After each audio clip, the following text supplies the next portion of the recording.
आज ही होता है। हरे कृष्ण। हरे कृष्ण। ओम नमो भगवते वासुदेवाय।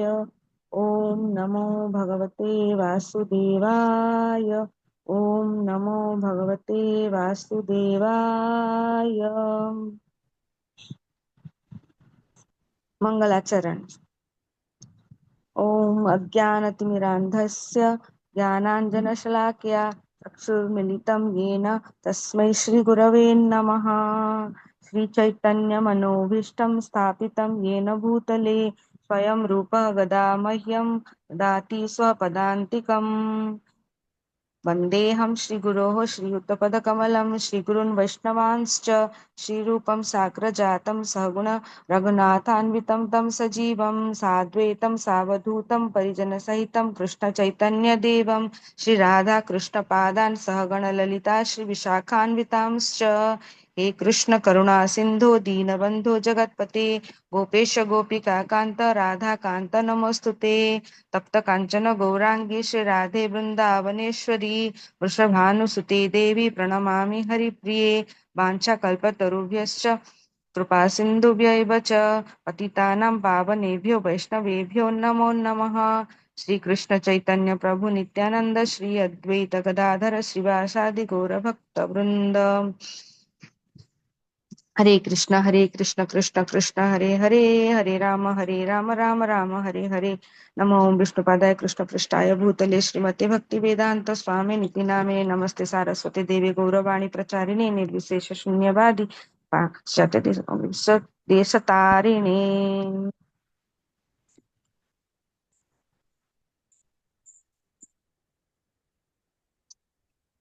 Prayers before Shrimad Bhagavatam.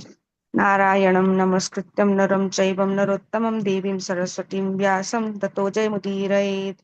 नष्टप्रायेषु भद्रेषु नित्यं भागवत सेवया भगवत्युत्तमश्लोके भक्तिर्भवति नैष्टकी। कृष्णाय वासुदेवाय देवकीनन्दनाय च नन्दगोपकुमाराय गोविन्दाय नमो नमः। मूकं करोति वाचालं पङ्गुं लङ्घयितं गिरि कृपातमहं वन्दे परमानन्दमाधव। हरे कृष्णा माता जी, हरे सादर प्रणाम। हरे कृष्णा माता। हरे थैंक यू स्वर्णकांति देवी दासी माता जी, आपका बहुत बहुत आभार आज का जप और आज का प्रार्थना करने के लिए। Thank you so much. और सभी डिवोटीज का हार्दिक अभिनंदन है आज के प्रातःकालीन जप सत्र में। हरे अ, हरे कृष्ण। कृष्ण माता हरे जी, कृष्णा दंडवत प्रणाम। माता जी, धन्यवाद प्रणाम। हरे कृष्णा हरे सब कृष्ण माता प्रणाम। जी, दंडवत प्रणाम। सबको सादर प्रणाम। हरे कृष्णा। तो नाउ केवल it's time for Prabhupada quote. देखते हैं आज का जो कोट है उसमें प्रभुपाद जी क्या कहते हैं। शेयर क्यों नहीं हो रहा है?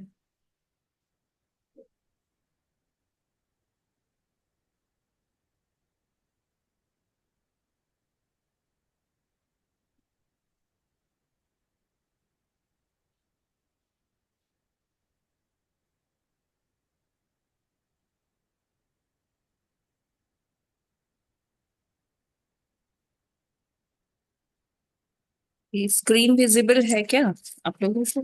जी माता जी जी। जी माता जी। जी माता जी।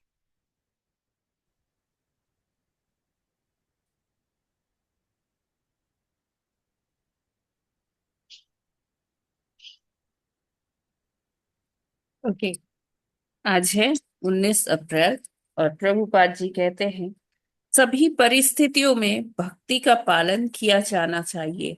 यह भौतिक शरीर एक बुरा सौदा है क्योंकि यह कष्ट देने के लिए बना है, किंतु हमें बुरे सौदे का भी सर्वोत्तम उपयोग करना चाहिए। इसका अर्थ है कि बिना ठहरे सदैव श्री कृष्ण की सेवा में नियुक्त रहना चाहिए। विरूह को पत्र 19 अप्रैल 1975।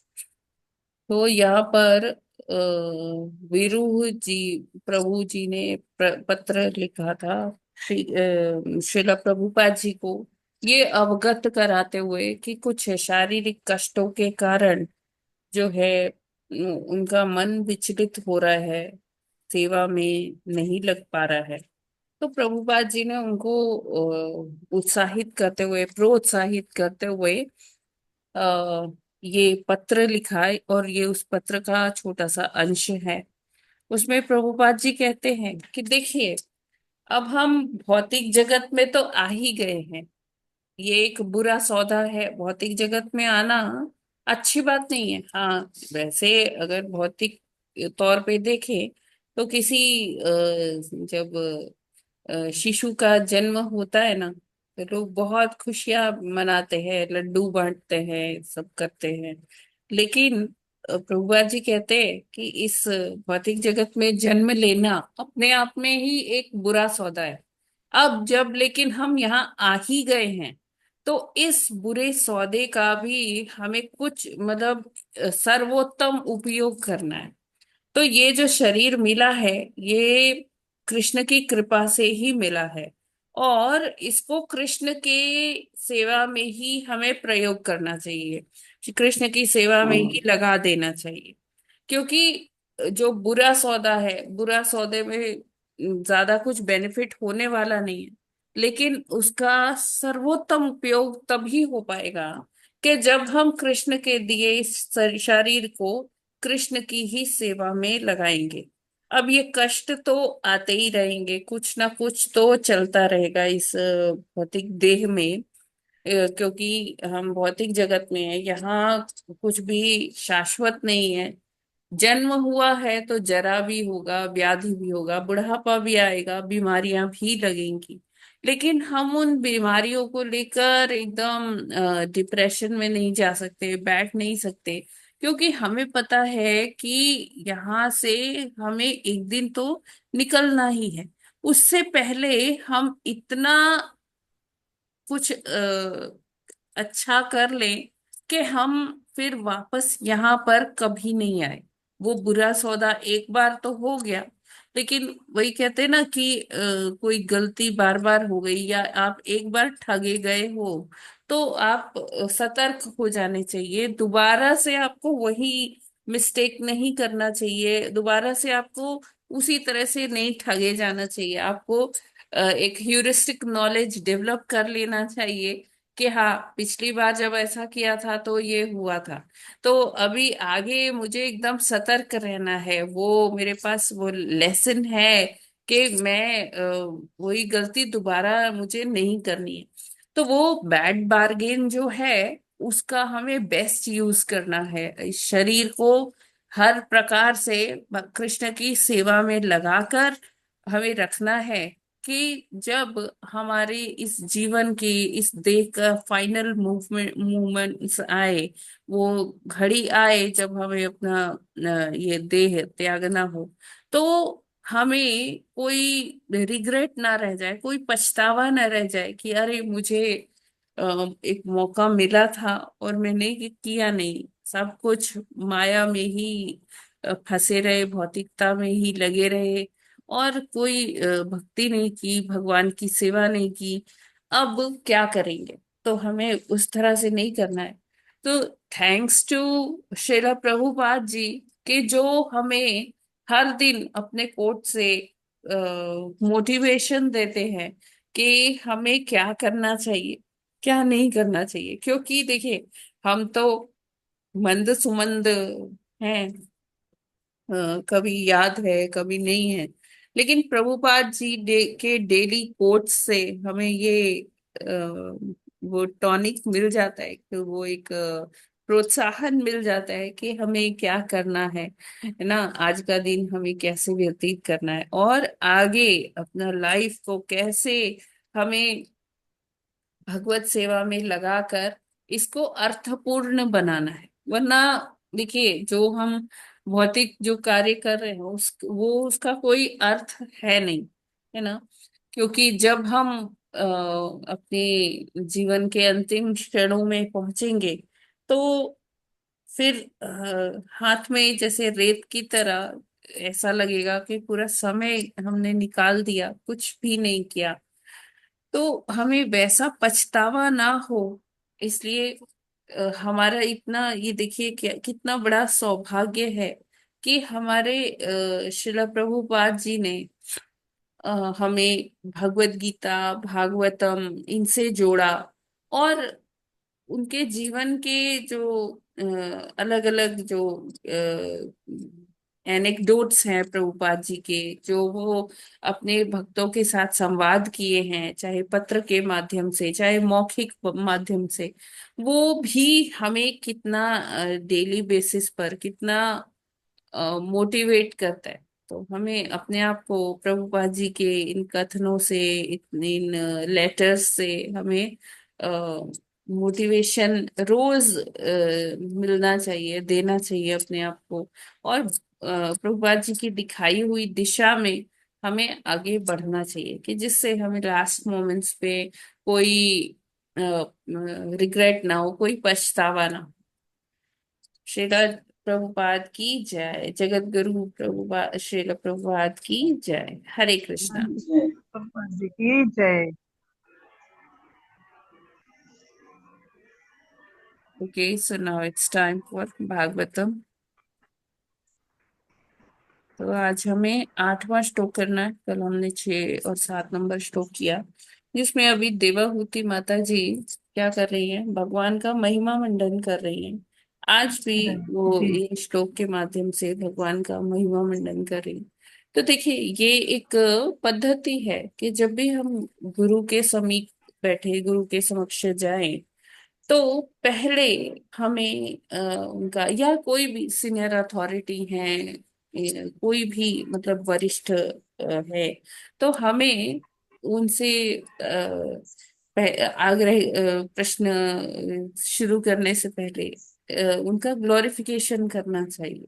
ये एक वो पद मतलब ट्रेडिशन है ना। परंपरा। जैसे जैसे हमने देखा कि जैसे जब देवता जाते हैं ब्रह्मा जी के पास, तो ब्रह्मा जी का ग्लोरिफिकेशन करते हैं, फिर जाकर अपनी समस्या रखते हैं। या ब्रह्मा जी जी जाते हैं भगवान जी के पास, तो ब्रह्मा जी पहले भगवान का स्तुति करते ग्लोरिफिकेशन हैं। करते हैं, महिमा मंडन करते हैं, और फिर जाकर अपनी जो भी समस्या है या जो भी डिस्कशन करना है वो करते हैं।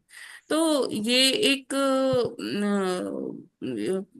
परंपरा। शैली है, ये एक शैली है जो हमें सिखाते हैं हमारे शास्त्र, हमारे ये ग्रंथ, कि जब भी हम भगवान के समक्ष या गुरु के समक्ष या किन्हीं वरिष्ठ वैष्णवों के समक्ष जाएं, तो उनसे आग्रह करने से पहले, डिस्कशन शुरू करने से पहले हमें उनका महिमा मंडन करना चाहिए। महिमा मंडन। तो यहाँ पर देवहूति माता जी लगभग मेरे ख्याल से 12वें श्लोक तक महिमा मंडन करती हैं। फिर 13वें श्लोक से भगवान शुरू करेंगे बोलना। तो लेट्स सी कि आज 8 नंबर ये श्लोक में क्या कह रही हैं देवहूति माता जी। हरे कृष्णा। यस, कौन पढ़ेंगे माता जी? 8वां श्लोक माता जी पढ़ देते हैं श्लोक। थोड़ा तस्य त्वं तमसो अन्धस्य दुष्पारस्याद्य पारगम् सच्चक्षुर्जन्मनामन्ते लब्धं मे त्वदनुग्रहात्। हरे कृष्णा। हरे हरे कृष्ण। कृष्णा। तस्य तस्य त्वं तमसो असन्धस्य दुष्प्रासाद्य पारगम् च चक्षुरजन्मनामन्ते लब्धं मे त्वदनुग्रहात्। हरे कृष्ण। हरे कृष्णा। कृष्ण। सभी को दंडवत प्रणाम। तस्य तवं तमसोऽन्धस्य दुष्पार्श्याद् पारगं सचक्षुर्जनं नामन्ते लब्धं मे तदनुग्रहात्। हरे कृष्णा। सभी हरे को कृष्णा। दंडवत प्रणाम। तस्य त्वं तमसो अन्धस्य दुष्टारास्यात् पारगम् सच्चक्षुर्जन्मनामन्ते लब्धं मे त्वदु अनुग्रहात्। हरे कृष्णा। हरे कृष्णा। तस्य त्वं तमसोऽन्धस्व दुष्पारस्वाहा पारगं सच्चक्षुर्जन्मनामन्ते लब्धं मे त्वदनुग्रहात्। हरे कृष्णा। हरे कृष्णा। तस्य त्वं तमसो अन्धस्य दुष्पारस्य पारगं नामन्ते लब्धं ते धनुग्रहात्। हरे कृष्ण माता हरे जी, प्रभु कृष्ण। जी से। तस्य त्वं तमसो अन्धस्य दुष्पारस्य याद्य पारगम् सच्चक्षुर्जन्म नामन्ते लब्धं मे त्वदनुग्रहात्। हरे कृष्ण। हरे कृष्णा। तस् तस्य त्वं तमसो अंधस्य दुस् दुस् दुष्पारस्याद्यपारगम् क्षुरजन्म नामन्ते लब्धं मे त्वदनुग्रहात्।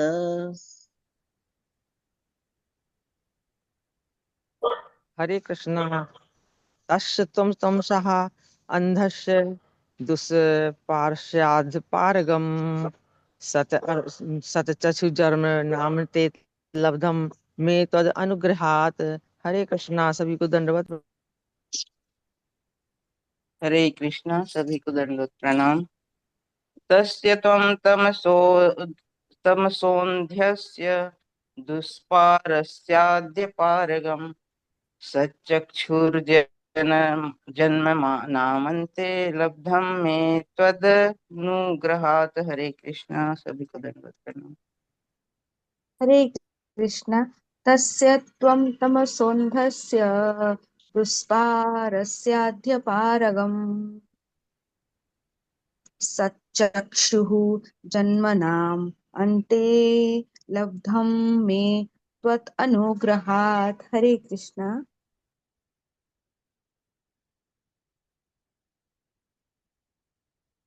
हरे Krishna. Yes, who will read? कौन पढ़ना चाहते हैं? माता जी मैं पढ़ूं? ओके, इंदु शर्मा माता जी पढ़िए। पढ़ू माता जी। हरे कृष्ण माता जी मैं पढ़। हाँ, इंदु शर्मा माता जी पढ़िए। हरे कृष्ण माता जी। अ, हरे कृष्ण माता जी मैं पढ़ूं? हाँ पढ़िए माता जी पढ़िए। शब्द अनुवाद और तात्पर्य श्रील प्रभुपाद जी द्वारा। श्रील प्रभुपाद जी की जय। तस्य उस, तवम तुम, तमस अज्ञान, अंध से अंधकार का, दुष्पार्श्य पार करना दुष्कर, अध्य अब, पारगम पार जाना, सत दिव्य, चक्षु नेत्र, जन्म नाम जन्मों के, अंते अंत में, लब्धम प्राप्त किया, में मेरा, तवत अनुग्रहत तुम्हारी कृपा से। माता जी जरा दिख।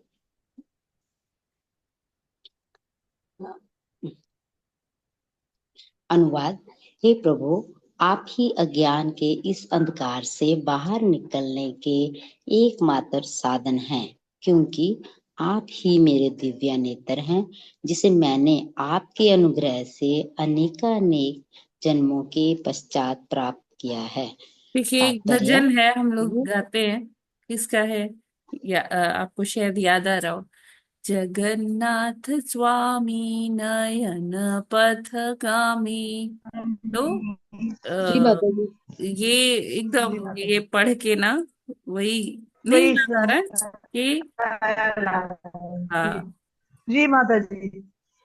जी। यस माता जी पढ़िए। सॉरी, मैंने जगन्नाथ डिस्टर्ब स्वामी। किया, एकदम से हाँ नहीं मतलब माता जी, आपने याद तो आ बहुत अच्छी बात बताई। तात्पर्य। ये श्लोक अत्यंत शिक्षाप्रद है, क्योंकि ये गुरु तथा शिष्य के संबंध को बताने वाला है। शिष्य जब बद्ध जीव को अज्ञान के इस महानतम क्षेत्र में रखा जाता है, फलतः वह इंद्र तृप्ति के संसार में फंस जाता है। इस बंधन से निकलकर स्वतंत्रता प्राप्त करना अत्यंत कठिन है, किंतु यदि कोई इतना भाग्यवान होता है कि उसे कपिल मुनि जैसे गुरु या उनके प्रतिनिधि की संगति प्राप्त हो जाती है, तो उनकी कृपा से अज्ञान के कीचड़ से उसका उद्धार किया जा सकता है। अतः गुरु की पूजा उस व्यक्ति के रूप में की जाती है जो ज्ञान के प्रकाश पुंज से शिष्य को अज्ञान के कीचड़ से उबार लेता है। पारगम शब्द अत्यंत महत्वपूर्ण है। पारगम उसके लिए आया है जो शिष्य को उस पार ले जा सकता है। इस और बद्ध जीव है और इस और पार उन्मुक्त जीवन है। गुरु ज्ञान के द्वारा शिष्य की आंखें खोलकर उस पार ले जाता है। हम उस सभी अज्ञान के कारण कष्ट भोगते हैं। गुरु के उपदेश से अज्ञान का अंधकार हटता है और शिष्य स्वतंत्रता की ओर जाने में समर्थ होता है। भगवत गीता में कहा गया है कि मनुष्य अनेकानेक जन्मों के बाद श्री भगवान की शरण ग्रहण करता है। इसी प्रकार यदि अनेक जन्मों के बाद किसी को प्रमाणिक गुरु मिल जाता है और वह कृष्ण के ऐसे किसी प्रमाणिक प्रतिनिधि की शरण लेता है तो वह प्रकाश का किनारा प्राप्त कर सकता है। हरे कृष्ण माता जी, सभी हरि को बोल। दंडवत प्रणाम। तो देखिए, हम सब के लिए एक आशा की किरण है कि हम प्रकाश का किनारा प्राप्त कर सकते हैं। कैसे कर सकते हैं? अगर हमें प्रामाणिक प्रतिनिधि की शरण प्राप्त हो जाती है। वो प्रामाणिक प्रतिनिधि की शरण कैसे प्राप्त होगी? गोपाल जी यहाँ टीका में लिखते हैं कि अगर हम कई जन्मों तक प्रयासरत रहते हैं, करते रहते हैं प्रयास, तो इन जन्मों के बाद हमें एक फिर जन्म जो मिलता है उसमें हमें कृष्ण या कृष्ण के प्रतिनिधि के रूप में गुरु का आश्रय मिलता है और उसके माध्यम से हम अपने जीवन की जो सर्वोच्च जो सिद्धि है उसको प्राप्त कर सकते हैं, है ना। इस जो भौतिक जीवन के कुचक्र में हम फंसे हुए हैं, अनेकों जन्म से लगे हुए हैं और जितनी भी हम इंद्रिय तृप्ति करते जा रहे हम उतना ही और बंधन में बंधते जा रहे हैं और इन्हीं बंधनों के चलते हमें बार बार इस भौतिक जीवन के भौतिक जगत के कुचक्र में, जन्म मृत्यु के कुचक्र में बार बार फंसना पड़ रहा है। तो अब जैसे आज का कोट है कहा प्रभुपाद जी का, तो जिसमें उन्होंने कहा कि अब इस भौतिक जगत में आ तो गए ही हैं, बुरा सौदा तो हमने कर ही लिया है ना। लेकिन अब ये अब हमारी जिम्मेदारी बनती है। भगवान ने हमको बुद्धि दी है, भगवान ने हमको एक चेतना दी है जो और जीवों के अपेक्षा बहुत विकसित है मनुष्य के पास। तो अब ये हमारा ये हमारे कर्तव्य बनता है कि इस बुरे सौदे को भी हम बहुत अच्छे से इसमें से प्रॉफिट निकाल सके, इसमें से भी हम अ, अच्छा कुछ कर सके। और प्रॉफिट क्या होगा यहाँ पे भौतिक जगत में? ये प्रॉफिट नहीं होगा कि भाई देखो मैंने इतना धन इकट्ठा कर लिया, संचय कर लिया, क्या मैंने प्रमोशन पा लिया, शीर्ष पे पहुंच गया, कोई कंपनी का सीईओ बन गए या राष्ट्राध्यक्ष बन गए। तो ये सारी जो है ये सक्सेस नहीं है ना, प्रॉफिट नहीं है। प्रॉफिट क्या है कि हम इस तरह से जीवन जिए कि हमें अगला जन्म जो है वो हमें यहाँ भौतिक जगत में ना हो, हमें फिर अगला जो हमारा लाइफ है वो कैसी हो, आध्यात्मिक जीवन हो। तो वो ही सबसे अच्छा सौदा होगा। तो यहाँ पर प्रभुपाद जी बताते हैं कि शिष्य या बद्ध जीव को अज्ञान के इस महानतम क्षेत्र में रखा जाता है। तो हमें क्यों रखा जाता है? एक तो हमारे बंधनों की वजह से, और दूसरा कि हमें हमारा इसी बंधनों में रहते हुए इस भौतिक जीवन में हमारा शुद्धिकरण भी हो पाए। और जब पूरी तरह से शुद्धिकरण हो जाता है, जब हमें समझ में आ जाता है कि यहाँ पर इच्छाएं पूरी करने से, अपनी कुछ कामनाएं पूरी करने से कोई लाभ नहीं है। जैसे देवहूति माता जी, जो हमने कल श्लोक पढ़ा था, उसमें क्या कहती हैं, मैं इंद्रिय तृप्ति से ऊब चुकी हूँ अभी। बस मुझे क्या करना है कि आप मुझे ज्ञान दीजिए, जिससे कि मैं इस जन्म मृत्यु के चक्र से अभी छूटना चाहती हूँ। तो ये हमें बाहर ज्ञान कौन जी देता जी है? ये जी हमें ज्ञान गुरु देते हैं, है ना। और गुरु गुरु देते हैं। हमें कैसे मिलते हैं? यहाँ देखिए, अभी हमने ये पढ़ा, गुरु क्या करते हैं जब हम गुरु की शरण में जाते हैं। तो गुरु क्या करते हैं? पारगम। पारगम क्या है? पारगम है कि इस भौतिक जगत के पार चले जाना, है ना। भौतिक जगत के पार चले जाना मतलब कि भौतिक जगत के पार क्या है? भगवान का धाम है कि नहीं? हम्म, तो गुरु जी क्या करते हैं? शिष्य बिल्कुल। को अंधकार से निकाल कर कहाँ ले जाते हैं? उस प्रकाश प्रकाश की की ओर ओर। ले जाते हैं जहाँ भगवान का धाम है, भगवान का वास है। और वो भगवान की शरण में जब हम पहुंचते हैं, तो क्या होता है कि एक जीव का यही गंतव्य है ना। तो ऐसा कैसे करते हैं कि वो हमारे ज्ञान के चक्षु जो है खोल देते हैं। जो इन चक्षुओं पर एक आवरण चढ़ा हुआ है कि हमें भगवान दिखते नहीं है, उसी के कारण हमें विस्मृति हो रखी है। तो भगवान क्या कहते हैं 15वें अध्याय में कि ये सारा ज्ञान, ये सारी स्मृति विस्मृति मैं ही हूँ। तो जब भगवान हमको वो भगवान अपने प्रतिनिधि के माध्यम से, गुरु के माध्यम से हमें ये बताते हैं, ये समझाते हैं, और इस भौतिक जगत के पार ले जाते हैं। कैसे ले जाते हैं? त्वद अनुग्रह, त्वद अनुग्रहात। अब अनुग्रह, कृपा द्वारा। अनुग्रह क्या है? हाँ देखिए, हम्म इसको हम कई बार पर्यायवाची के रूप में ही ले लेते हैं, कृपा और अनुग्रह। हम्म देखिए, कृपा हम्म क्या है, दोनों में हम्म बहुत बहुत ही बारीक लाइन है, बहुत फाइन लाइन ऑफ डिफरेंस है कृपा में और अनुग्रह में।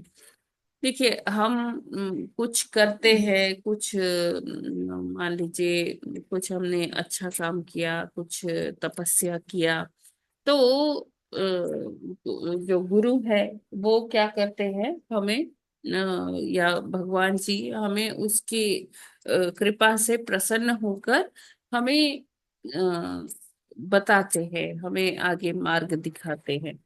फिर क्या है कि एक होता है अनुग्रह, अनुग्रह अनुकंपा, कि हमने कुछ किया भी नहीं, हम अनुकंपा। इतने पात्र भी नहीं हैं, लेकिन हमें अ, अनायास ही वो मिल जाता है ना। तो वो क्या गैस है? जी वो जी जी। अनुग्रह है कि गुरु ने अपने आप हम्म अहेतु की कृपा कर दी, और या कृपा भगवान कर दी। जी ने अहेतु की कृपा कर दी। तो जिसके चलते हम्म एक जो जीव है उसको वो ऐसा मिल जाता है। तो ये गुरु की कृपा है जो हमें अंधकार से प्रकाश के मार्ग की ओर ले जाते हैं, हमें अज्ञानता से ज्ञान की ओर ले जाते हैं, है ना। और ये ज्ञान कैसे आता है? ये हृदय में प्रकाशित होता है जब हम भक्ति करते हैं, जब हम गुरु की सेवा करते हैं, भगवान की सेवा करते हैं। तो ज्ञान जो है हमारे हृदय में प्रकाशित कर देते हैं, है ना। तो जैसे गुरु होते हैं, गुरु क्या करते हैं, अपनी गुरु उसी राह के पथिक हैं, उन्होंने सब अनुभव किया है, अनुभूति की है। तो वो हमको बहुत अच्छे से बता सकते हैं कि हाँ, ये रास्ता है, इसमें इसमें ऐसे चलोगे, ये करोगे तो ऐसा होगा, इसमें ऐसा करोगे तो ये ऐसा होगा। तो गुरु ने वो रास्ते पर वो चले हैं, उन्होंने सारा अनुभव किया है, तो हम उनके अनुभव से हम सीख सकते हैं। उनको गुरु जो है वो हमारा मार्ग प्रकाशित करते हैं, है ना। जैसे अगर हम मान लीजिए अपने आप कोई काम करें, हमें उसका ज्ञान नहीं है, तो हम हिट एंड ट्रायल करेंगे, चलो ऐसा करके देख लेते हैं, शायद ये सही हो, फिर आगे और बढ़े, फिर हमने हिट एंड ट्रायल किया। तो ये क्या है, इसमें बहुत टाइम लग जाता है। लेकिन अगर वैसा ही कार्य किसी और ने किया होता है, तो उसके पास वो एक्सपीरियंसेस होते हैं, वो ह्यूरिस्टिक नॉलेज होती है कि हाँ ये करेंगे तो इससे सफलता मिलेगी, ये करेंगे तो इससे फटाफट सफल हो जाएंगे। तो गुरु उसी मार्ग के पथिक रह चुके हैं, जिस मार्ग पर हम अभी चलने का प्रयास कर रहे हैं, बेबी स्टेप्स ले रहे हैं। तो अगर हम गुरु के एक्सपीरियंसेस के थ्रू, उनके अनुभवों के थ्रू समझते हैं, तो हमें समय भी कम लगेगा, और जो मार्ग है वो, मतलब वो जो प्रक्रिया है वो भी ओके टेस्टेड है, वेल ट्राइड है। तो उसमें असफलता के चांसेस बहुत कम होते हैं, गुरु का आशीर्वाद साथ में होता है। तो उस मार्ग पर चलना अच्छा होता है। तो हम ऐसे क्या कर सकते हैं कि जो कई जन्मों से हम प्रयासरत हैं, तो गुरु अनुग्रह करके हमें हमारे जीवन में आते हैं, और हमें अंधकार से लेकर कहाँ आते हैं, प्रकाश में लेकर आते हैं। अंधकार यानी कि अज्ञानता, प्रकाश यानी कि ज्ञान। अंधकार यानी कि भगवान से विमुख अज्ञान। होना, और प्रकाश यानी कि, प्रकाश का क्या मतलब है, भगवान की ओर, भगवान के भगवान की ओर उन्मुख होना, भगवान के सामने आना।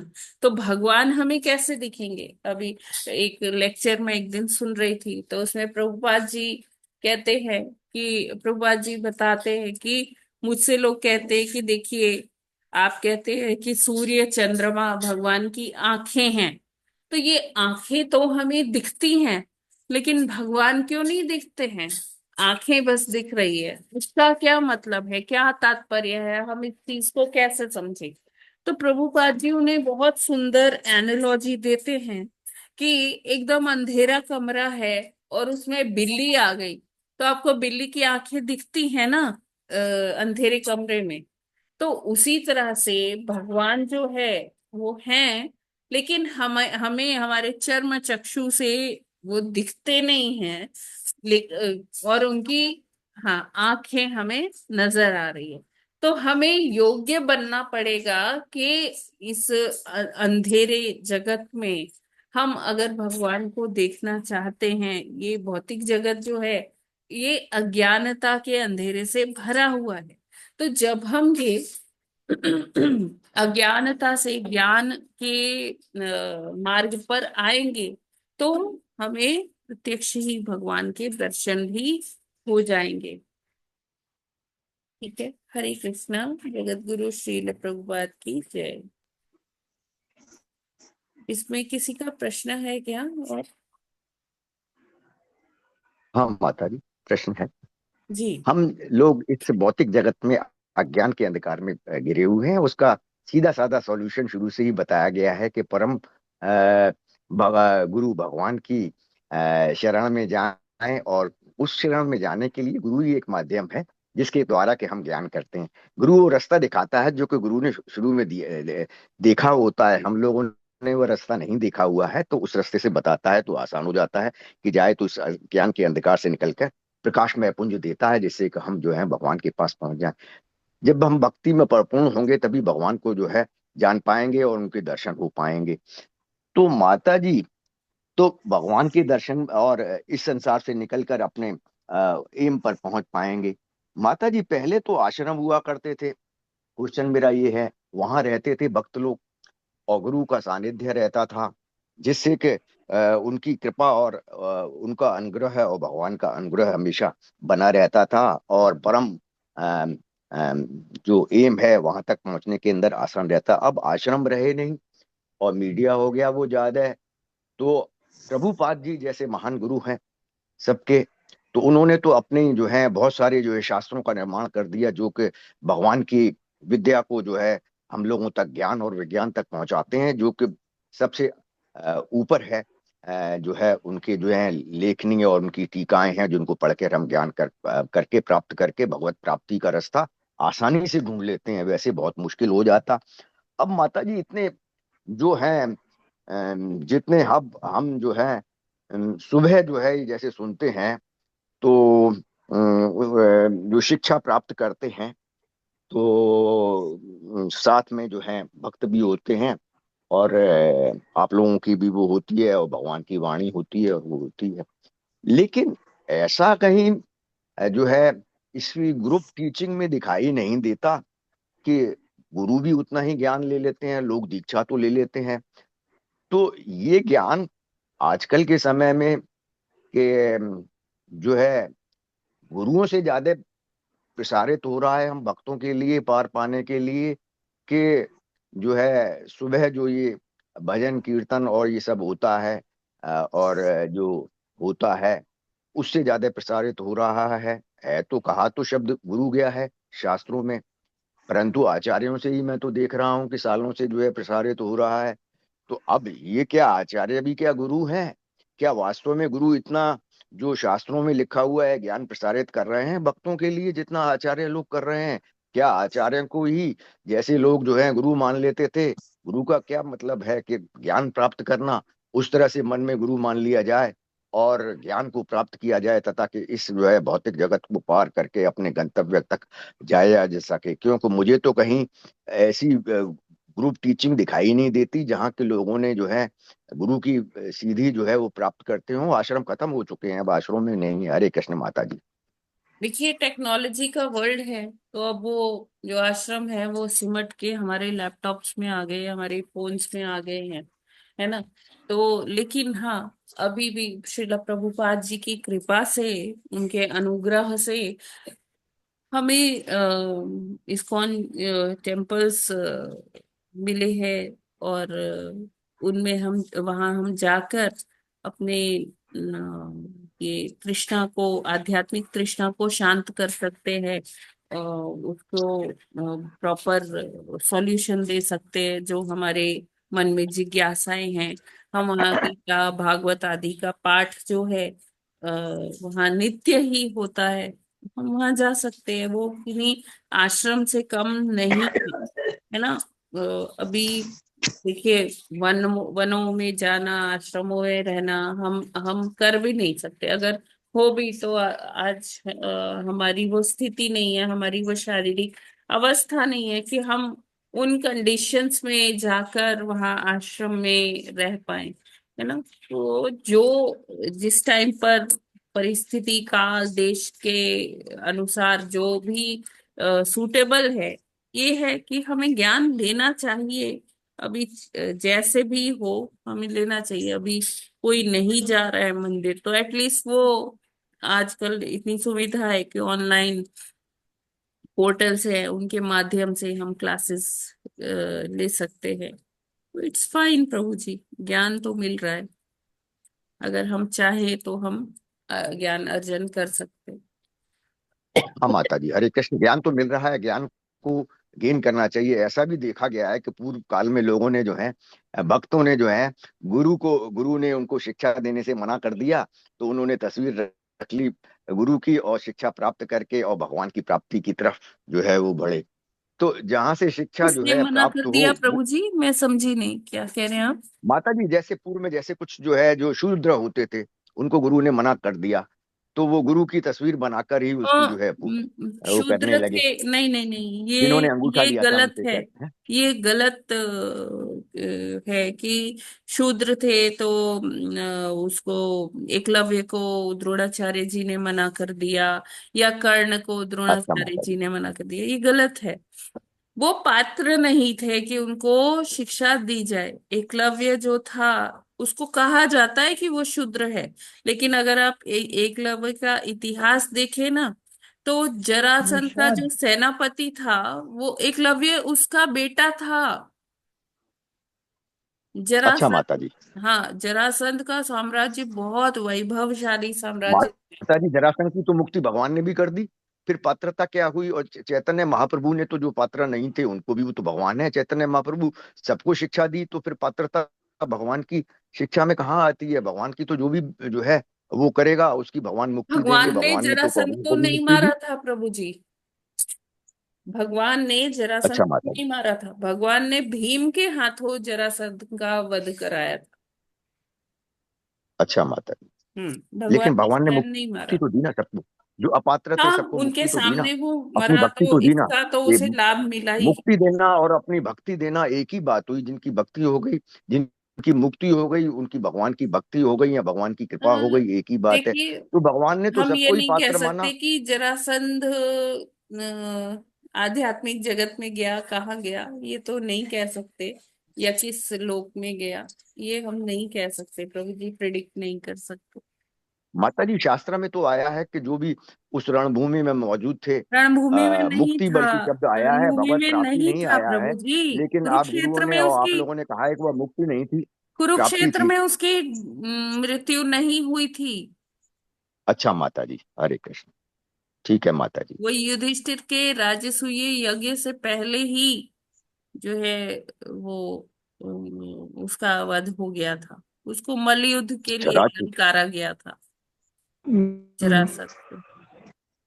मल्लयुद्ध तो संधि की जैसे हरे कि पुनः कृष्ण। जरा कहने देखिए, का मतलब यह है निष्कर्ष माता जी, ये जहाँ से ज्ञान निकलता है है, वही मुक्ति का मार्ग है। निष्कर्ष ये निकलता है कि जैसे भी हो, जिस भी अवस्था में हम हैं, जिस भी परिस्थिति में हैं, हमें ये भगवत ज्ञान लेना चाहिए। हाँ माता जी, हरे कृष्ण। जी, भगवत ज्ञान लेना चाहिए, वही जीवन का उद्देश्य है, वहीं से ही भगवत प्राप्ति होगी। और सारे एग्जैक्ट। क्या माता जी, ये जगह जगह आता है कि अनेकानेक जन्मों, भगवान ने भी लिखा है कि लाखों जन्मों के बाद कोई विरला ही भगवान की भक्ति के लिए, सिद्धि के लिए में के लिए प्रयास होता है। तो क्या इतना लंबा समय जो है लग जाता है, लाखों करोड़ों साल, तब भगवान की भक्ति मिलती है? भगवान ने पहले क्यों नहीं दी मानव रूप में भक्ति, जो इतने लाखों करोड़ों साल के बाद देते हैं? भगवान ने तो पहले जब दे दी तक होती तो हमारे पहले मन ही में मुक्ति हो जाती। इच्छाएं रहेंगी, जब तक हम यहाँ भोगना चाहेंगे, तो ये भगवान ने इसीलिए तो ये जगत बनाया है, वरना भगवान को जरूरत ही नहीं थी ये जगत बनाने की। हाँ माता जी, इस्कॉन का साथ बहुत बहुत लाखों जन्मों के बाद मिला। अगर पहले मिल गया होता तो शायद जो है भक्ति भगवान की, कृष्ण की हो गई होती, और वो जो है पहले ही जो है नहीं तर नहीं गए नहीं, होते वो सारे सब लोग। कुछ हरे जो कृष्ण होता माता है जी। वो राइट टाइम पर ही होता है प्रभु जी। जब तक हम अच्छा माता जी। हमारे मन में भोगों के लिए जगह है, तब तक कृष्ण कैसे आ सकते हैं? जब माता जी, वैसे तो हमें कलयुग वो आ गया है, काम तो सभी होते हैं। कहा तो जाता है कि पूर्ण रूप से जो है भौतिक नहीं होना चाहिए, सब अनासक्ति होनी चाहिए, और सब समस्त मन, नहीं, भौतिक कर्म और होने में वचन से कोई सब बुराई भगवान की तरफ नहीं हो। है, लेकिन भौतिक लेकिन होने में कोई लेकिन बुराई एक्चुअली जो नहीं है। है, लेकिन आप एक्चुअली जो मन, कर्म, भौतिकता वचन। जिसमें भी आप लगे हुए हैं वो कृष्ण को समर्पित कर देंगे, कृष्ण भावना भावित हो जाएंगे, तो ठीक है। हरे कृष्ण माता जी। जी, हरे कृष्णा। यस, एनीबडी एल्स, किसी और का कोई प्रश्न है क्या?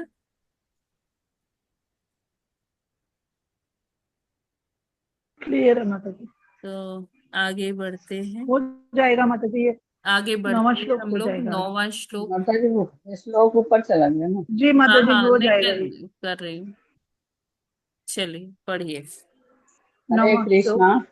या 9वां यादो श्लोक। य भगवान आद्यो पुंसा भगवान पुंसाम ईश्वरो वै भवान् किल लोकस्य तमसान्धस्य चक्षुः सूर्य इवोदितः।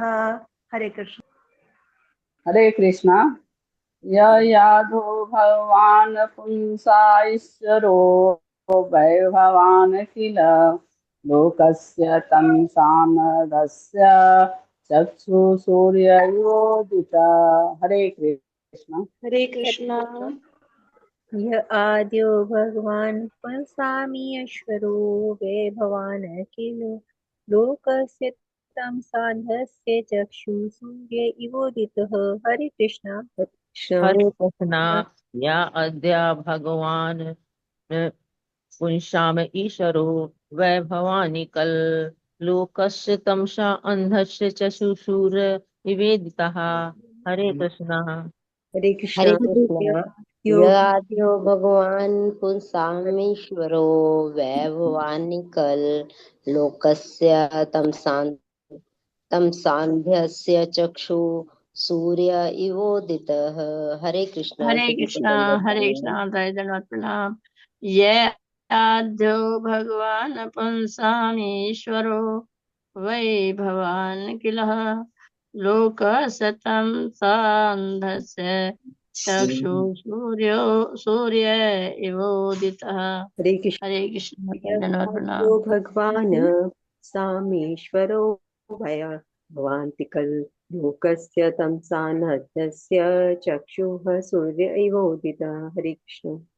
हरे कृष्णा या आद्यो भगवान् पुंसामीश्वरो वै भवान् किल लोकस्य तमसान्धस्य चक्षुषुरेवोदितः। हरे कृष्ण। हरे कृष्ण। य आद्यो भगवान पुंसामीश्वरो वे भगवान किल लोकस्य तमसान्धस्य चक्षुः सूर्य इवोदित। हरे कृष्ण। हरे कृष्णा यह आदो भगवान पुंसामीश्वरो वै भवान् किल लोकस्य तं सांधस्य चक्षु सूर्य इवोदितः। हरे कृष्णा सभी भक्तों को दंडवत प्रणाम। माता जी दंडवत प्रणाम। हरे कृष्णा य आद्यो भगवान् पुंसामीश्वरो वै भवान् किल लोकस्य तमसान्धस्य चक्षुः सूर्य इवोदितः। हरे कृष्ण। हरे हरे कृष्णा कृष्ण। बोल। यह या आद्य पढ़िए प्रभु जी। बोलिए बोलिए। यह आद्यो भगवान पुंसामीश्वरो वै भवान् किल लोकस्य तमसान्धस्य चक्षु सूर्य इवोदितः। हरे कृष्णा। हरे कृष्णा य आद्यो भगवान् पुंसामीश्वरो वै भवान् किल लोकस्य तमसान्धस्य चक्षुः सूर्यैवोदितः। हरे कृष्णा। हरे कृष्णा सभी भक्तों को यह आदो भगवान पुंसामी ईश्वर वे भावन की लोकस्य तम सांदस्य चक्षुष सूर्य इवोदित। हरे कृष्ण।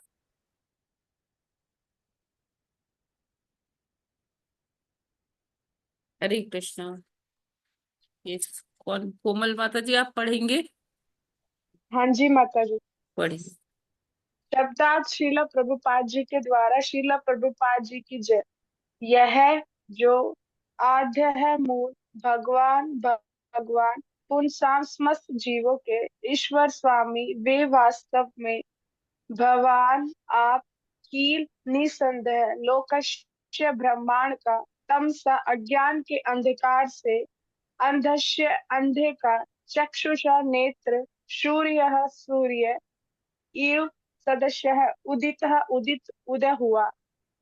अनुवाद शीला प्रभुपाद जी के द्वारा शीला प्रभुपाद जी की जय। आप श्री भगवान है जो समस्त जीवों के मूल तथा परमेश्वर है। आप ब्रह्मांड के अज्ञान रूपी अंधकार को दूर करने के लिए सूर्य की किरणों विस्तरित करने के लिए उदित हुए हैं। तात्पर्य शीला प्रभुपाद जी के द्वारा शीला प्रभुपाद जी की जय। श्री कपिल मुनि पूर्ण पुरुषोत्तम भगवान श्री कृष्ण जी के अवतार माने जाते हैं। यहाँ पर अध्यय शब्द का अर्थ है समस्त जीवों का मूल तथा पुंसाम ईश्वर का अर्थ है जीवों के ईश्वर स्वामी। श्री कपिल मुनि श्री कृष्ण जी के साक्षात विस्तार है जो आध्यात्मिक ज्ञान के सूर्य है। जिस प्रकार सूर्य ब्रह्मांड के अंधकार को दूर करता है उसी प्रकार भगवान का प्रकाश नीचे उतरता है तो यह तुरंत ही माया के अंधकार को मिटा देता है। हमारे नेत्र है किंतु सूर्य के प्रकाश के बिना नेत्रों का कोई महत्व ही नहीं है। उसी प्रकार भगवान के प्रकाश के बिना या गुरु की अलौकिक कृपा के बिना वह वस्तुओं को उसी रूप में नहीं देख सकता। हरे कृष्णा माता जी। हरे कृष्णा। तो यहाँ पर क्या बता रहे कि भगवान उस सूर्य की तरह है, जो सूर्य रात के अंधेरे को हरा कर, रात के अंधेरे को परास्त करके एक नया दिन लाते हैं और एक नई उमंग लाते हैं, है ना, जिससे कि हमारा नया दिन शुरू होता है। तो भगवान भी जब इस धराधाम पर आते हैं, डिसेंड करते हैं अपनी लीला करने के लिए, तो भगवान भी उसी सूर्य के समान उस प्रकाश को जीवन में हमारे लेकर आते हैं, और हमें उसको एक्सेप्ट करना चाहिए, उस प्रकाश को एक्सेप्ट करना चाहिए। अब देखिए, जैसे कि भगवान जब कृष्ण आए तो वो दुर्योधन भगवान यहाँ होते हुए भी वो ये लाभ नहीं ले पाया कि उनके दर्शन कर पाता। वो मतलब भौतिक रूप से तो अपने चर्म चक्षु से तो दर्शन कर रहा था, लेकिन उसको क्या दर्शन हो रहा था, क्या समझ रहा था कि ये भी मेरी तरह ही कोई वो व्यक्ति है। तो लेकिन भगवान चाहे अपने धाम में हो या हमारे इस भौतिक जगत में हो, भगवान तो भगवान ही है। वो दिव्य अपने धाम में भी है, वो कहीं भी जाए, उनका शरीर, उनका मन, उनका हृदय सब दिव्य रहता है। तो हमें उसमें कोई संशय नहीं रखना चाहिए कि अरे भगवान तो भौतिक जगत में आए हैं तो इनका भी शरीर भौतिक हो गया। हमें बिल्कुल भी इस तरह से नहीं सोचना चाहिए। भगवान किधर भी रहे, भगवान हमेशा दिव्य रहते हैं, और वो हमेशा क्या करते हैं, वो बांटते रहते, अपनी अनुकंपा करते ही रहते। इतने करुणामयी हैं भगवान कि वो अपने सभी जीवात्मा संतानों के लिए वो हमेशा ये ज्ञान का प्रसार करते ही रहते हैं, कभी खुद से, कभी अपने भक्तों के माध्यम से, अपने पार्षदों के माध्यम से। जैसे श्रील प्रभुपाद जी आए, है ना, यह उनका प्राकट्य हुआ यहाँ धराधाम पर। तो प्रभुपाद जी क्या किए, उनको जब वो अपने गुरु से मिले तो तब उन्हें गुरु से आदेश मिला कि उनको भक्ति का प्रचार प्रसार करना है। और हाँ, यहाँ ही केवल अपने राष्ट्र में नहीं बल्कि और विश्व भर के और तमाम जितने देश हैं वहां भी जाकर पाश्चात्य जगत में क्या करना है, भगवान का संदेश का वितरण करना है, देना है। तो इस प्रकार जो पूरे विश्व में जो अंधकार व्याप्त था या अज्ञानता व्याप्त थी, अभी भी धीरे धीरे उसके लिए कार्य हो रहा है। हमारे इस्कॉन मंदिर है जो ज्ञान बांट रहे हैं, जैसे कि अभी हमने डिस्कस किया प्रभु जी के साथ कि जो टेक्नोलॉजी के माध्यम से या कोई डायरेक्टली इन पर्सन मंदिर में जाकर ये ज्ञान प्राप्त कर सकता है। निशुल्क है ये ज्ञान, चाहे आप ऑनलाइन माध्यम से करें या आप मंदिरों में जाएं, जाकर श्रवण करें, कीर्तन करें। तो ये भगवान और भगवान के जो भक्त हैं दोनों ही बड़े ही कृपालु हैं, करुणामयी है ना। और ये सूर्य की भांति हमारे जीवन में प्रकाश लाते हैं, और कैसा प्रकाश, आध्यात्म का प्रकाश। तो इसीलिए यहाँ प्रभुपाद जी देखिए लिखते हैं कि इसी तरह भगवान के प्रकाश के बिना या गुरु की अलौकिक कृपा के बिना वह वस्तुओं को उसी रूप में नहीं देख सकता। हम कोई भी चीज देखते हैं, कोई भी चीज श्रवण करते हैं, कुछ भी अपनी इंद्रियों से जो हम कार्य कर सकते हैं, तो हम उसको कैसे देखते हैं, हमारा देखने का परसेप्शन क्या होता है, नजरिया क्या होता है। हम उसे भौतिक समझकर ही देखते हैं। जैसे मान लीजिए कोई पत्थर है, कुछ है, तो हम उसे नॉर्मल एक पत्थर समझते हैं, हाँ ये पत्थर है। लेकिन अगर हम आध्यात्मिक दृष्टि से देखें तो वो पत्थर भी शांत रस में भगवान की सेवा में लगा हुआ है। अगर हम आध्यात्मिक दृष्टि से देखें, हर तरफ हमें भगवान या भगवान की अनुकंपा या भगवान की जो करुणा है हम पर बरस रही है वो हम देख पाएंगे, हम भगवान के साक्षात दर्शन भी कर पाएंगे। लेकिन हमें पहले उस योग्य तो बनना पड़ेगा। ठीक है, तब हम चीजों को उनके सही रूप में देख पाएंगे कि हाँ, जितनी भी सारी ये प्रकृति है ये सब क्या कर रही है, भगवान के लिए प्रचार प्रसार कर रही है। वह हम उन चीजों को आध्यात्मिक दृष्टिकोण से देख पाएंगे अगर हम गुरु का सानिध्य प्राप्त किए। ठीक है, ये क्लियर है। हरे कृष्णा।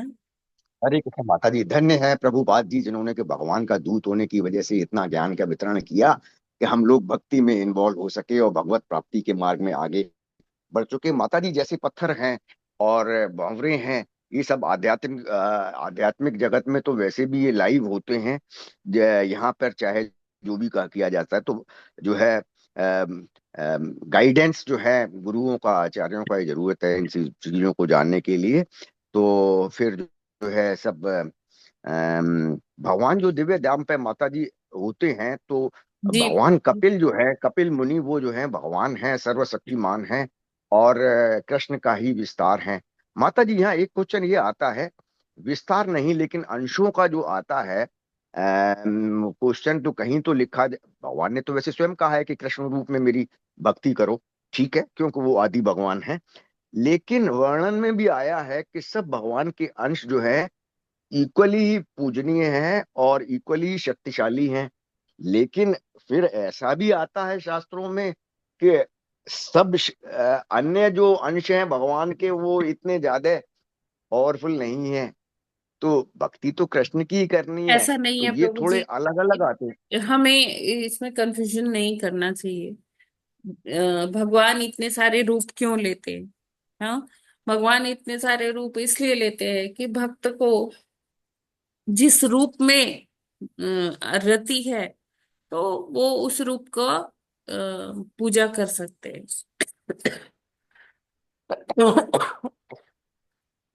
ठीक है, तो हमें इतना कंफ्यूजन नहीं करना चाहिए। कृष्ण क्या है, अवतारी हैं, और बाकी जो और उनके अंश है, स्वांश है, वो कृष्ण के ही रूप है।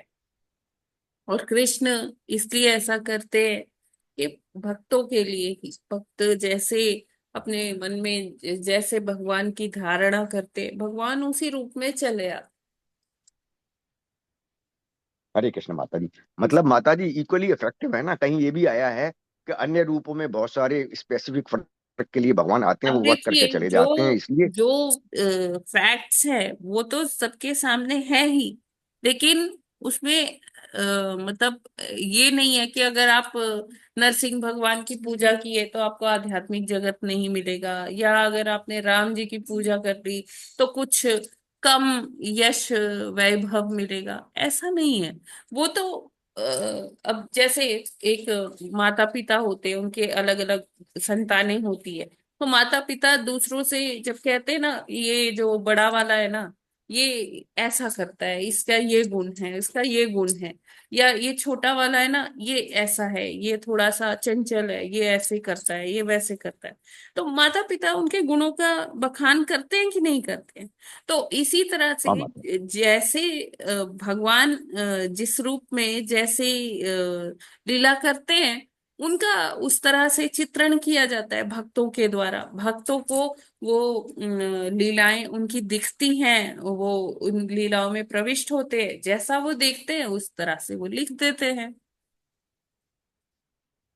हरे कृष्ण माता जी। जी प्रभु, हरे कृष्ण। लेकिन हमें ना ये नहीं करना चाहिए कि हाँ, ये ऊपर है, ये नीचे है, ये ऐसे है, ये वैसे है, ऐसा नहीं करना चाहिए। जिस रूप में जिसे रति है भगवान के, उस रूप में वो उनकी पूजा कर सकते हैं। हाँ माता जी, अब वर्णित जो पांच छह आठ जो हैं उनकी तो बात अलग है, लेकिन कई ऐसे भी रूप हैं भगवान के जिनकी जो ज्यादा चर्चा में नहीं आते हैं, क्योंकि शास्त्रों में भी कहा गया है कि उनमें इतने गुण हैं या उतने गुण हैं। या मोहिनी जो है, अमृत रूप जो है भगवान का, वो अमृत वितरण के लिए आई थी। तो नेचुरल है, ये जो भक्ति करने वाले हैं उनकी श्रद्धा भी उसी हिसाब से कम या ज्यादा रहती है। और कृष्ण या भगवान जो है विष्णु, या भगवान कपिल, या भगवान जो है नरसिंह, उनके विवरण ज्यादा आते हैं, गुण भी ज्यादा लिखे गए हैं, तो लोग भक्ति भी उसी हिसाब करते हैं, श्रद्धा भी उसी हिसाब से करते हैं। और जो बहुत सारे रूप हैं उनका विवरण ही कम आता है, तो लोग ये फिर ये तो निश्चित है देखिए कि प्रभु कृष्ण जी, या ये विष्णु हम की ही भक्ति अपनी करनी है। अपनी भौतिक बुद्धि के हिसाब से कह रहे हैं ना कि विवरण कम आता है या ज्यादा आता हाँ है ना? माता जी, भौतिक बुद्धि के तो हिसाब से कर रहे हैं, हाँ, मानने कहीं तो नहीं अच्छा। हम ऐसा नहीं कह सकते प्रभु जी।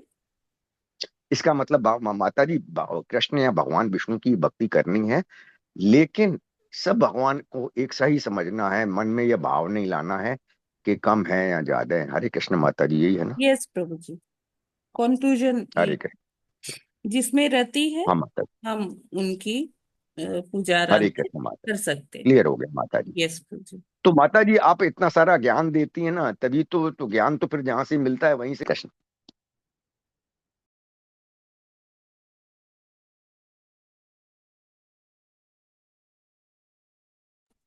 हरे कृष्णा, प्रभु जी डिस्कनेक्ट हो गया था। माता जी क्लियर कर दिया आपने बहुत कुछ, और हरे कृष्ण, जी सारा क्लियर है, अच्छी तरह से कर दी। ठीक। क्लियर है माता जी, क्लियर। किसी और का कोई समझ। प्रश्न है क्या? हरि बोल। माता जी क्लियर है।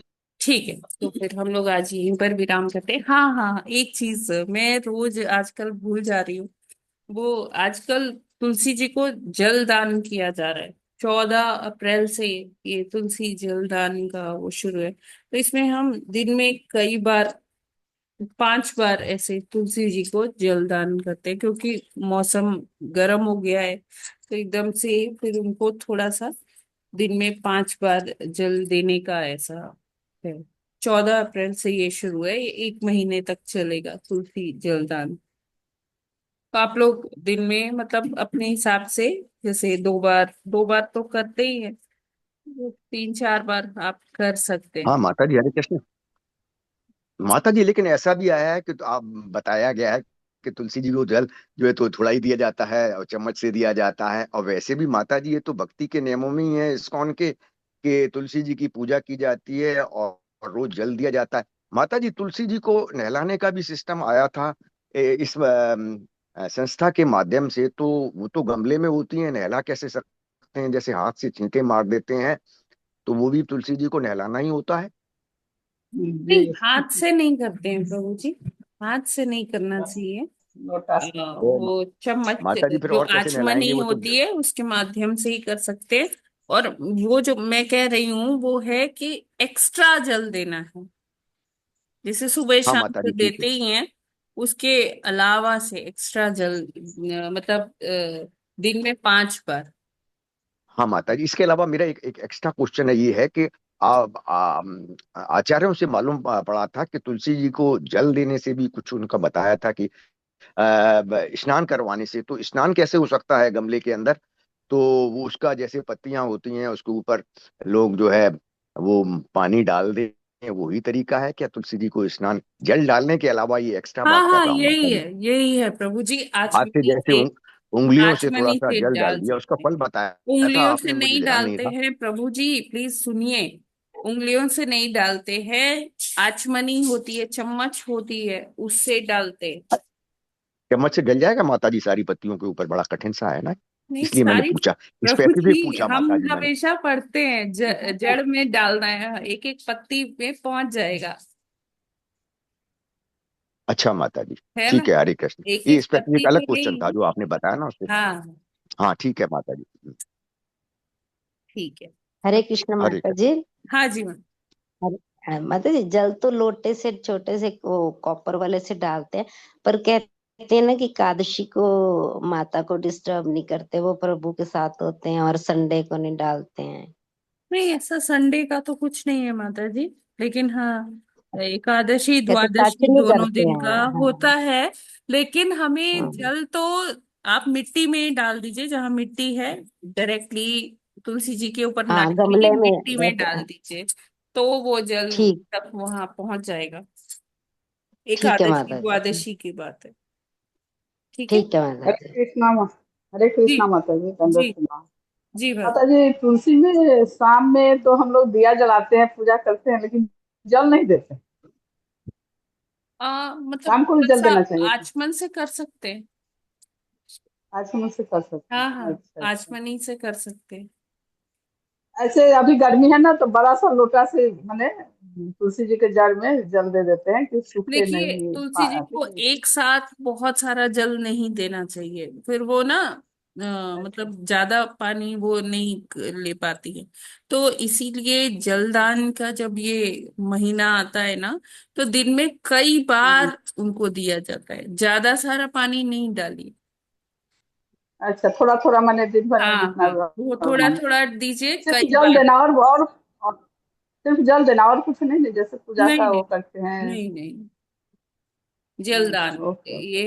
ये जो महीना है, ये तुलसी जलदान दिया हरे जाता कृष्ण है। माता जी। Yes mother. दंडवत प्रणाम माता हरे जी। कृष्णा माता जी, दंडवत जैसे प्रणाम। एकादशी के दिन भी पास की मिट्टी में जल दे सकते हैं, जैसे तुलसी के जहाँ पौधे हाँ हैं हाँ वहां पे। हाँ, यस माता जी। जी माता जी। हरे कृष्ण माता डायरेक्टली लीव्स जी। पर या टहनियों पर मत डालिए, मिट्टी में डाल दीजिए।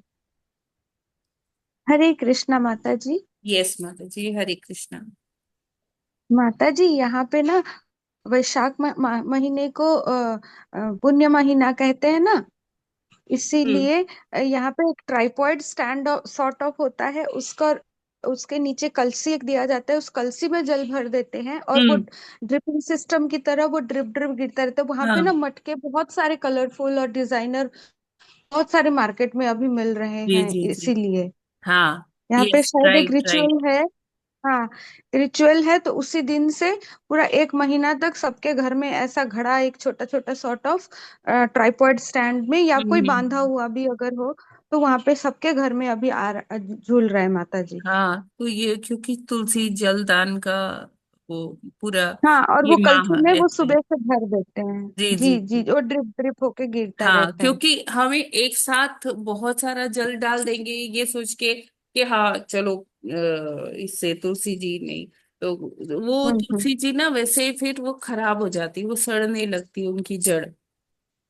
अच्छा, लेकिन माता जी वो एक ही महीना करते हैं, फिर नेक्स्ट मंथ शायद हाँ, वो एक लोग ही उस चीज महीना, को। वही तो मैं कह रही हूँ कि ये महीना तुलसी जलदान के लिए जी जी जी होता है। जी तो जी दिन जी में हमें माता। कई बार दे सकते हैं, या जैसे माता जी ने बोला कि वो घड़ा है जो ट्राइपॉड स्टैंड पे रखा होता है, तो उस वो वैसा इंतजाम भी कर सकते हैं कि वो ड्रिप ड्रिप एक एक ड्रॉप गिरता रहे, हाँ, वो जैसे माता जी बना भी शिवलिंग सकते हैं, के। तीन हाँ, जैसे शिवलिंग तीन के ऊपर डंडा नहीं डंडा होता है, लेके। हाँ हाँ वो हाँ, उसी तरीके का होता है। और तीन डंडे को क्रॉस करके भी ऊपर घड़ा रख देंगे तो भी हो जाएगा वो। Yes, yes. ये चीज मैंने नया देखा तो इसलिए शेयर कर दिया। नहीं, जी अच्छा है माता माता जी, जी, Hare thank you, Krishna. Thank you so much. ठीक है, तो फिर अभी हम लोग आज यहीं पर विराम करते हैं। ग्रंथराज श्रीमद् भागवतम की जय, जगत गुरु जय श्रील प्रभुपाद की जय, जय। नामाचार्य हरिदास ठाकुर की जय, अनंत जय कोटि वैष्णव भक्त वृंद की जय, जय। वाञ्छाकल्पतरुभ्यश्च कृपा अभ्यश्च कृपा सिन्धुभ्यो सिन्धु भयेभ्यश्च पतितानां पावनेभ्यो पतितानां वैष्णवेभ्यो नमो नमः। वैष्णवेभ्यो नमो नमः। हरे कृष्णा, हरे सभी माता हरे जी हरे प्रभु जी कृष्ण, को सादर दंडवत प्रणाम। प्रणाम। हरि बोल। हरे कृष्ण माता जी, दंडवत प्रणाम माता जी। हरे हरे हरे कृष्णा कृष्णा माता जी, दंडवत सभी को प्रणाम। दंडवत प्रणाम। जय हरे माता कृष्णा जी, जय माता जी, माता जी। दंडवत प्रणाम।